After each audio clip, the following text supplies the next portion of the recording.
এবার এক নাস্তিক মঞ্চে দাঁড়াইয়ে চ্যালেঞ্জ করলো, আল্লাহ খোদা বলতে কিছু নেই। একজন মুসলমান আলেম চ্যালেঞ্জ গ্রহণ করলেন, আল্লাহ আছেন আমি প্রমাণ করব। নাস্তিক বলছে, তাহলে আমি আপনাকে 3টি প্রশ্ন করছি, আমার প্রশ্নগুলোর যুক্তিসঙ্গত উত্তর যদি দিতে পারেন বুঝবো আপনাদের আল্লাহ একজন আছেন। যদি যুক্তিসঙ্গত উত্তর দিতে না পারে তাহলে আমার দাবিতে আমি 100% সঠিক। মুসলমান আলেম সাহেব বললেন, বলুন কি প্রশ্ন? 1 নম্বর প্রশ্ন, আপনাদের আল্লাহ এই মুহূর্তে কি করেন আমাকে দেখাই দিতে হবে, না হলে আমি আল্লাহ মানব না। 2 নম্বর প্রশ্ন, আল্লাহ অনদেখা, দেখা যায় না, আমি অনদেখা কিছু মানি না, আল্লাহ মানাইতে হলে দেখাই দিতে হবে তবেই মানব। 3 নম্বর প্রশ্ন, আপনাদের আল্লাহ নাকি অপরাধীদেরকে জাহান্নামে আগুনে পুড়ে শাস্তি দিবেন। জিন জাতি আগুনের সৃষ্টি, এই আগুনের সৃষ্টি জিনকে আগুনের জাহান্নামে ফেলে দিলে আগুনের সাথে আগুন মিশবে, শাস্তি হবে কেন? পানির সাথে পানি মিশলে কি শাস্তি হয়?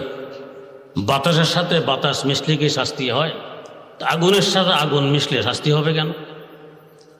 3টি প্রশ্ন সামনে আসার পর মুসলমান আলেম সাহেব একটি ইট হাতে নিয়ে নাস্তিকের মাথায় মারলেন। নাস্তিক বেচারা হাকিমের কাছে গিয়ে বিচার প্রার্থী হয়। অমক মুসলমান আলেমের সাথে আমার অঙ্গীকার ছিল আমি তাকে 3টি প্রশ্ন করব, তার আমার সাথে অঙ্গীকার ছিল তিনি আমার 3টি প্রশ্নের যুক্তিসঙ্গত উত্তর দিবেন।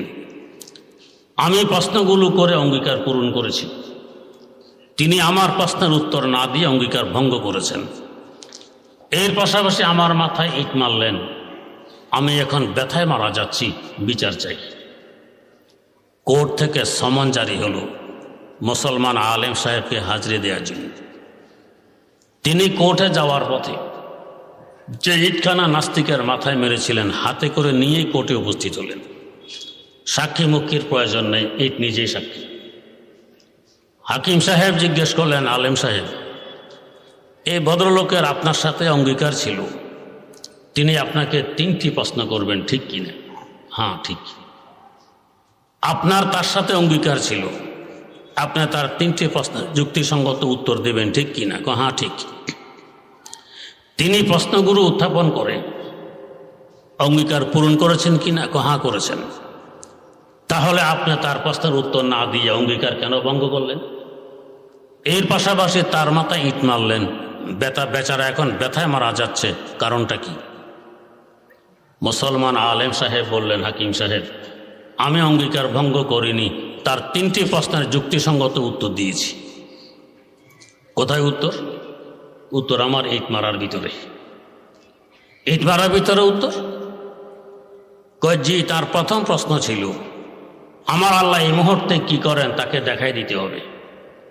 আমি দেখাই দিলাম আমার আল্লাহ এই মুহূর্তে আমার মতো একজন মৌলবীর মাধ্যমে নাস্তিকের মাথায় ইট মারাইছেন, এটা দেখাই দিলাম, এই মুহূর্তে এই কাজটা করছেন। 2 নম্বর প্রশ্ন ছিল আল্লাহ অনদেখা, তিনি অনদেখা কিছু মানেন না, আল্লাহ মানাইতে হলে দেখাই দিতে হবে। তিনি যে বলতেছেন তিনি ব্যথায় মারা যাচ্ছেন, ব্যথাও তো অনদেখা, আমরা তো ব্যথা দেখে দেখি। ব্যথা মানাইতে হলে দেখাই দিতে হবে, না হলে আমি মানি না তিনি ব্যথা পাচ্ছেন। দেখানো ছাড়া ব্যথা মানা যায়, দেখানো ছাড়া, দেখা ছাড়া আল্লাহ মানতে আপত্তি কোথায়? 3 নম্বর প্রশ্ন, আগুনের জিন আগুনের জাহান্নামে গেলে আগুনের সাথে আগুন মিশবে, শাস্তি কেন হবে? এই ইটখানা মাটির তৈরি, নাস্তিকও মাটির সৃষ্টি। মাটির তৈরি ইট, মাটির সৃষ্টি নাস্তিকের মাথায় লাগলে মাটির সাথে মাটি মিশলো, ব্যথা হবে কেন? যদি মাটির তৈরি ইট, মাটির সৃষ্টি নাস্তিকের মাথায় লাগলে ব্যথা হয়, শাস্তি হয়, তো আগুনের সৃষ্টি জিন আগুনের তৈরি জাহান্নামে গেলেও শাস্তি হবে, ব্যথা হবে। তো মুসলমান আলেমের তো এগুলো যুক্তিতে ধরেছে, নাস্তিকে তো ধরেনি। সকল কাজ সকলের যুক্তিতে ধরে না। এক এলাকায় থাকা অবস্থায় আরেক এলাকার কথা, এক জগতে থাকা অবস্থায় আরেক জগতের কথা কানে পড়লে অযৌক্তিক মনে হওয়াই স্বাভাবিক। আমরা যখন উদর জগতে ছিলাম মায়ের পেটে, তখন যদি বলা হতো বেটা তুমি এখানের জন্য স্থায়ী নও, থাকতে পারবে মাত্র 9 মাস, এরপর এমন এক বিশাল জগতে পদার্পণ করবে যে জগতের মহাশূন্য দিয়ে প্লেন এবং রকেট উড়াউড়ি করে, যে জগতের স্থলপথ দিয়ে বাস এবং রেলগাড়ি দৌড়াদৌড়ি করে, যে জগতের জলপথ দিয়ে লঞ্চ এবং স্টিমার চলাচল করে, মায়ের পেটের শিশু জীবনে বিশ্বাস করবে? বলবে এগুলো সব পাগলের প্রলাপ। আমি হাত পা গুছিয়ে কোনো প্রকার বসে আছি, হাত পা লম্বা করার জায়গা পাই না, তুমি রকেট উড়ার কথা, রেলগাড়ি দৌড়ার কথা, স্টিমার চলার কথা বলছো, সব পাগলের প্রলাপ। কিন্তু বিশ্বজগতে পদার্পণ করার পর এখন দেখবে প্রলাপ ছিল না, বাস্তব ছিল। তো তখন কেন প্রলাপন হয়েছিল? তখন সে ছিল এক জগতে, শোনানো হয়েছিল আরেক জগতের কথা, তাই বুঝে না আসাই স্বাভাবিক। এখন আসি আমরা বিশ্বজগতে, এক সময় চলে যাব কবর জগতে। তাই এই জগতে থাকা অবস্থায় সামনের জগতের কথা কানে পড়লে যুক্তিতে না ধরাই স্বাভাবিক। কিন্তু সংবাদগুলো দিয়েছেন কারা? এমন 1.25 লক্ষ মহামানব যারা জীবনে মিথ্যার ধারে কাছে যাননি, ফুলের ন্যায় স্বচ্ছ পরিষ্কার জীবনের মালিক, কলঙ্ক মুক্ত, এমন 1.25 লক্ষ পয়গাম্বর এক সংবাদ দিয়ে গেছেন একটা জগৎ সামনে আছে। অতএব মিথ্যা হওয়া সম্ভব নয়, যুক্তিতে দূরুক আর না দূরুক।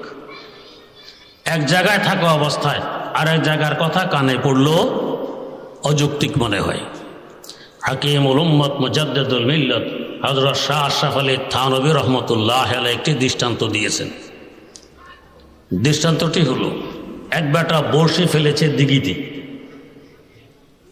খালি বড়শি ফেললে কি মাছ ধরে? বড়শির উপরে আটার কাই, ময়দার খামির কিংবা বল্লা ভেমরুলের টোবের আবরণ দিয়ে বড়শি ফেলতে হয়। বড়শি ফেলার পর দূর থেকে একটি বড় কাতল মাছ দ্রুত আসতেছে বড়শির দিকে। আসার পথে ছোট্ট একটি পুঁটি মাছের সাথে সাক্ষাৎ ঘটে। কাতলের গতি অসাধারণ দ্রুত দেখে পুঁটি জিজ্ঞেস করছে, কাতল ভাই এত দ্রুত কোথায় যাও? কাতল জবাব দেয়, ওই যে খাবার দেখা যায় ওইটা খাইতে যাই। পুঁটি বলছে, ভাই তোমার পায়ে ধরি, যতটুকু এসেছো এসেছো, ফিরে যাও, সামনে গিয়ে বিপদের সম্মুখীন হইও না, জীবন হারাইও না। কাতল বলে, কোথায় বিপদ? যেখানে তুমি খাবার দেখতেছো এখানেই বিপদ। আমি দেখতেছি সুস্বাদু গ্রানযুক্ত খাবার, গ্রান পেয়েই তো আসতেছি, বিপদের কথা বলছো? ধোঁকা দিয়ে আমাকে ফেরত পাঠাইয়ে নিজে খাওয়ার বুদ্ধি। না কাতল ভাই, এই সম্পর্কে তুমি কোনো লেখাপড়া করনি, তুমি এই বিষয়ে অজ্ঞ, আমি এই বিষয়ের একজন মৌলবী। তো মানে এইটা আসলে খাবার নয়, এটা খাবারের আবরণ। তো কি অর্থ?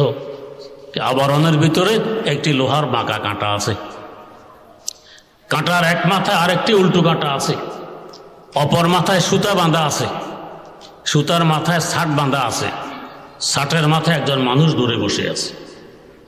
কাতল বলে, থাকলে কি হবে? তুমি এই খাবারের আবরণকে খাবার মনে করে মুখে তুলে গিলা মাত্র উপরওয়ালা টের পাবে। টের পাইলে কি হবে? টের পালে সে বসে টান মারবে। টান মারলে কি হবে? টান মারলে লোহার বাঁকা কাঁটা তোমার গালে বিঁধবে। তো কাঁটা গালে বিঁধলে কি হবে? ব্যথা হবে। কাতল জিজ্ঞেস করে, ব্যথা আবার কি? এর আগে তো কখনো কাঁটা গালে বেঁধেনি, অভিজ্ঞতা নেই, ব্যথা কি বোঝে না। তা জিজ্ঞেস করতেছে, ব্যথা আবার কি? হযরত শেখ সাদি রহমতুল্লাহ আলাইহি গুলিস্তান লিখেছিলেন, আয়সা রে তোরা নানে জবি খুশ না নুমায়াত, আয়সা রে তোরা নানে জবি খুশ না নুমায়াত, মাশুক মানস আকে বনজদিকে তুজেশতাস্ত, قرآن بہشتی یہ را دوزخ بوا دعراف از دوزخیاں پرسک اعراف بہشت است از دوزخیاں پرسک اعراف بہشت است যদি জান্নাতের হুরকে আরাফে আনা হয়, জান্নাত জাহান্নামের মধ্যবর্তী স্থান, এখানে জান্নাতের কিছু আরাম, জাহান্নামের কিছু দুঃখ কষ্ট থাকে। এরা বলবে, ইন্না লিল্লাহ, আমাদেরকে জাহান্নামে নিয়ে আসা হয়েছে। পক্ষান্তরে একজন জাহান্নামীকে এখানে নিয়ে আসলে সে স্বস্তির নিঃশ্বাস ফেলবে আর বলবে আলহামদুলিল্লাহ, এতদিনে বেহেশত পেলাম। একই জায়গা একজনের মন্তব্য এটা জাহান্নাম, আরেকজনের মন্তব্য জান্নাত, বিপরীতমুখী মন্তব্য কেন? বেহেশতের হুর পূর্ণ শান্তিতে থাকে, অশান্তির অভিজ্ঞতা নেই। জাহান্নামী পূর্ণ অশান্তিতে থাকে, শান্তির অভিজ্ঞতা নেই। তাই হুর অল্প অশান্তিকে পূর্ণ অশান্তি মনে করে জাহান্নাম বলে, আর জাহান্নামী অল্প শান্তিকে পূর্ণ শান্তি মনে করে জান্নাত বলে। তো কাতলের গালে কখনো কাঁটা বিঁধেনি, কাঁটা বিঁধলে কি হয় বোঝে না, তাই জিজ্ঞেস করে ব্যথা আবার কি? পুঠে জবাব দেয় ব্যথা কি এটা বোঝানো যায় না, শুরু হলে এমনিই বুঝে আসে। আর শুধু ব্যথা যে হবে তা নয়, তুমি মুহূর্তের মধ্যে শুকনো জায়গায় পৌঁছে যাবে। কাতল জিজ্ঞেস করে সেখানে পৌঁছলে কি হবে? সেখানে পৌঁছতে দেখবে তোমার শ্বাস নিঃশ্বাস সরে না, তুমি ছটফট ছটফট করছো, লাফালাফি করছো, তাজা রক্ত তোমার মুখ দিয়ে বেরিয়ে আসছে। তারপর কি হবে? তারপর দেখবে হঠাৎ তোমার কল্লা এবং লেজ যেন কার মুঠের ভিতরে ঢুকে গেছে, ছটফট করারও আর সুযোগ বাকি থাকবে না। তারপর কি হবে? তারপর দেখবে তোমার নিচে একখানা দাঁড়ালো বটে কিংবা দাও দাঁড়াইয়াছে। কাতল জিজ্ঞেস করে দাও বটের এখানে কি কাজ? দাও বটির কাজ প্রথমে তোমার দেহের আঁশ এবং চামড়াগুলো খসে ফেলে দেয়, এরপর তোমাকে খণ্ড বিখণ্ড করে ফেলা। তারপর কি হবে? তারপর তোমার এই টুকরোগুলো ডুলা কলয় কিংবা গামলায় রেখে কলের গোড়ায় অথবা পুকুরের ঘাটে নিয়ে আছাড়তে আছাড়তে তোমার সব ঘোলা পানি বের করে ফেলবে। তারপর কি হবে? তারপর তোমার এই টুকরোগুলোতে হলুদ, লবণ ও মরিচ মাখা হবে। কাটা ঘায়ের মধ্যে যদি লবণ মরিচ মাখা যায়, কি আরামের আরাম! তারপর কি হবে? তারপর দেখবে তাদের চুলায় দাউ দাউ করে আগুন জ্বলছে, উপরে একটি লোহার কড়াই বসানো আছে, কড়াইয়ের ভিতরে গরম উথিলিত তেল টকবক টকবক করছে। কাতল বলে গরম তেল টকবক করলে আমার কি আসে যায়? আরে এই তেলে তোমার একটা একটা টুকরো ঢেলে দিয়ে বাজি করা হবে, বাজি। তারপর কি হবে? তারপর দেখবে বড়শিওয়ালার ঘরের সদস্যরা বর্তন নিয়ে তোমার অপেক্ষায় বসে আছে, আমার সাথে সাক্ষাতের অপেক্ষায়। কয় সাক্ষাতের ধরনটা কেমন হবে? ধরন হবে প্রত্যেকের হাতে 5 কাঁটাওয়ালা চামচ আছে, এই 5 কাঁটাওয়ালা চামচ দিয়ে তোমার গোশতগুলো তোমার কাঁটা থেকে পৃথক করে ফেলবে। তারপর কি হবে?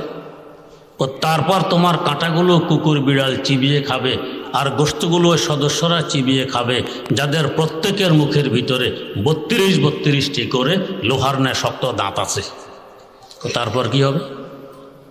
তারপর ওরা গিলে তোমাকে ওদের পেটের ভিতরে ঢুকিয়ে ফেলবে। সংরক্ষিত এলাকা, মন্দ কি ভালোই? কয় না, সেখানে গিয়ে দেখবে একটি মেশিন ফিট করা আছে, তার নাম হলো হজমি শক্তি। মেশিনের কি কাজ? মেশিনের কাজ তোমাকে চুরমার করে পায়খানা বানাই ফেলা, তোমাকে পায়খানা বানাই ফেলবে। তারপর কি হবে? তার একদিন পর তুমি তাদের পিছনের রাস্তা দিয়ে পুনরায় বেরিয়ে আসবে। কাতল অট্ট হাসি মারে আর বলে তাহলে সমস্যা কিসের? বেরিয়ে এসে 2-4 লাভ দিলেই তো আবার দিঘিতে পৌঁছতে পারো। মধ্যখানে বিনা টিকিটে বিনা খরচে কত দেশ দুনিয়া দেখা হবে, শহর বন্দর দেখা হবে, ভালোই তো, অসুবিধে কি? পুঠি বলে না, দেশ দুনিয়া দেখা হবে না, শহর বন্দরও দেখা হবে না, তোমার অস্তিত্ব হারিয়ে ফেলবে, তোমাকে আর খুঁজে পাওয়া যাবে না। কাতল চোখ রাঙ্গা করে বলছে ও চারানার মোল্লা পুঠি, সারাটি জীবন কাটাইলাম এই দিঘিতে, অতি অল্প সময়ে চতুর্দিক একবার ঘুরে আসতে পারি। জীবনে তো কোনো দিন 32 দাঁতওয়ালা মানুষের সাথে সাক্ষাৎ ঘটল না। গরম উথিলিত তেলের তাপ দেহে অনুভব হইল না, হজমি শক্তি নামক মেশিনের আওয়াজ কানে পৌঁছল না। পাগলের প্রলাপ কেন বকছো? তুমি কি জানো না আমি স্বাধীন জগতের স্বাধীন চেতনার প্রাণী? আমার শান হলো রহে বাহারমে আজাদ ওয়াতন সুরতে মাহি।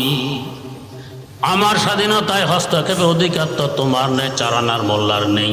তুমি তোমার কাজে যাও, আমাকে স্বাধীনভাবে আমার কাজ করতে দাও। এত তিরস্কারের পরেও পুটি হাত জোড় করে, চোখের পানি ছাড়ে, কাকুতি মিনতি করে, কাতলকে ফেরানোর চেষ্টা করে। কাতল দাঁত কিরমির মেরে পুঁটিকে অবজ্ঞা করে দ্রুত এগিয়ে গিয়ে বড়শি মুখে তুলে গিলা মাত্র উপরওয়ালা টের পেয়ে টান মারছে। লোহার বাঁকা কাঁটা কাতলের গালে বিঁধে গেছে। এখন হাড়ে হাড়ে টের পায় ব্যথা কাকে বলে। মুহূর্তের মধ্যে কাতল পৌঁছে গেছে শুকনো জায়গায়। সেখানে পৌঁছে দেখে শ্বাস নিঃশ্বাস সরে না, ছটফট ছটফট করছে, মুখ দিয়ে তাজা রক্ত বেরিয়ে আসছে। হঠাৎ দেখে তার কল্লা এবং লেজ যেন কার মুঠের ভিতরে ঢুকে গেছে। এক কথায় পুঁটি যা কিছু বলেছিল একের পর এক সব ঘটে চলছে। কাতল এখন কাঁদে, চোখের পানি ছাড়ে, পুঁটিকে স্মরণ করে, হায় রে পুঁটির কথা কেন শুনলাম না, যদি শুনতাম এ বিপদের সম্মুখীন হতাম না। কিন্তু দিন গেলে কাঁদবি রে বসে, তোর কাঁদা কেউ শুনবে না। এখন কাঁদলে কি লাভ হবে, সময় তো চলে গেছে। তেমনিভাবে দুনিয়ার কাফের মোশরিক নাস্তিক মোরতাদ বেঈমানেরা দ্রুত ছুটে চলছে। আলেম সমাজ জিজ্ঞেস করে, ভাই এত দ্রুত কোথায় যাও? জবাব দেয়, সিনেমা হলে ঢুকতে যাই, সুদের পয়সা আনতে যাই, ঘুষের পয়সা আনতে যাই। কাকুতি মিনতি করে হাত জোড় করে ফেরানোর চেষ্টা করে, খবরদার খবরদার, সুদ খাওয়ার জাহান্নামের আগুন খাওয়া এক কথা, ঘুষ খাওয়ার জাহান্নামের জ্বলন্ত আগুনের কয়লা খাওয়া এক কথা। খবরদার, সুদ ঘুষের পয়সা পকেটে ঢুকাইলে সামান্য সময়ের জন্য হয়তো তোমার পকেট গরম হবে, কিন্তু এর পিছনে রয়ে গেছে বিশাল শাস্তির ব্যবস্থা। কথিত বুদ্ধিজীবীর গোষ্ঠীরা চোখ রাঙ্গা করে আর বলে, ও চারানার মোল্লা, ১,৫০০ বছর পুরানো কথা নিয়ে এসেছে এখন বিজ্ঞানের যুগে আমার কাছে। তুমি কি জানো না আমি স্বাধীন জগতের স্বাধীন চেতনার মানুষ, আমার স্বাধীনতায় হস্তক্ষেপের অধিকার তো তোমার নেই, চারানার মোল্লার নেই। তুমি তোমার কাছে যাও, আমাকে স্বাধীনভাবে আমার কাজ করতে দাও। এর মধ্যে হঠাৎ উপরওয়ালা বসে টান মারলেন। সাকারাতুল মাউত তথা মৃত্যু যন্ত্রণা আরম্ভ হয়ে গেছে। এখন হাড়ে হাড়ে টের পায় মৃত্যু যন্ত্রণা কাকে বলে। দেখতে না দেখতে অল্প সময়ের ব্যবধানে পৌঁছে গেছে অন্ধকার গর্ত কবর জগতে। সেখানে পৌঁছে দেখে আলেম সমাজ কোরআন ও হাদিসের আলোকে যা কিছু বলেছিলেন একের পর এক সব ঘটে চলছে।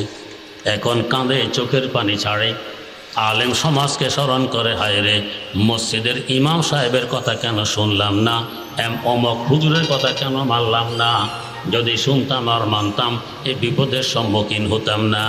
কিন্তু দিন গেলে কাঁদবি রে বসে, তোর কাঁদা কেউ শুনবে না। এখন কাঁদলে কি লাভ হবে, সময় তো চলে গেছে। আল্লামা রুমি রহমতুল্লাহ একটি ঘটনা উল্লেখ করেছেন মুসনাবি শরীফ। এমন এক বুদ্ধিজীবী কোথাও যাচ্ছে, সফর অবস্থায় এসে গেছে নদী, খেয়া নৌকায় উঠেছে, নদী পাড়ি দিবে। কিছু দূর যাওয়ার পর বুদ্ধিজীবীর বুদ্ধি ফ্যাটের ভিতরে মারছে নাড়া। এই মাঝি বেটা, বলতো নদীতে জোয়ার ভাটা কেন হয়? তো স্যার আমি মূর্খ মানুষ, এগুলো আমি বুঝি টুঝি না। আহা, জীবন শেষ করেছ নদীর বুকে, জোয়ার ভাটা কেন হয় নদীতে বোঝো না? তোমার জীবনের চারা নাই বিতে। আরে কিছু দূর যাওয়ার পরে আবার বুদ্ধিয়ে নাড়া। এই মাঝি বেটা, বলতো সাগরের পানি লবণাক্ত কেন? তো স্যার আগেই তো বলেছি আমি মূর্খ মানুষ, এগুলো আমি জানি না।